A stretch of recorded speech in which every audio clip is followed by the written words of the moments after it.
Break બાદ હવે આગળ વાત કરીએ તો દીવની દીવ ખાતે જન્માષ્ટમી નિમિત્તે હરે કૃષ્ણ ગ્રુપ દ્વારા દહીં હાંડી કાર્યક્રમ યોજાયો। પિરામિડ કરી મટકી ફોડ કાર્યક્રમ યોજાયો। દીવ ફોરેન માર્કેટ ખાતે દહીં હાંડીનો કાર્યક્રમ આયોજિત થયો। હરે કૃષ્ણ ગ્રુપ દ્વારા દર વર્ષની જેમ આ વર્ષે પણ મટકી ફોડવાનો કાર્યક્રમ યોજાયો। કાર્યક્રમની શરૂઆતમાં હરે કૃષ્ણ ગ્રુપ તથા તેમના પરિવાર પર્યટકો દ્વારા ગરબા રમવામાં આવ્યા। ત્યારબાદ ઉપસ્થિત તમામ ભક્તોએ આરતી કરી। આરતી પછી ધામધૂમથી અને ગીતોના તાલે પાણીની છાંટકમાં મટકીની નારિયેળ વડે ફોડવામાં આવી હતી અને લોકોને મટકીમાંથી માખણનો પ્રસાદ વિતરણ કરવામાં આવ્યો હતો। આ રીતે કૃષ્ણ જન્મોત્સવની ભવ્ય ઉજવણી કરાઈ।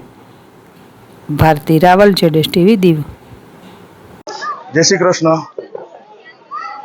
અમે આથી છેલ્લા 26 વર્ષથી દીવ બંદર ચોક માર્કેટમાં અમે મટકીનો ઉત્સવ કરીએ છીએ અને અમનેથી દીવ કલેક્ટર સાહેબ, એડીએમ સાહેબ અને એસપી સાહેબ બધાનો પૂરેપૂરો સાથ સહકાર મળે છે અને અમારો હરેકૃષ્ણ ગ્રુપ જે અમારા બધા છોકરાઓ છે એ બધાનો પણ સાથ સહકાર મળે છે। તો અમારા દીવના જેટલા પર્યટકો બધા ફરવા આવે છે એ ખૂબ મજા અમારી સાથે કરે છે।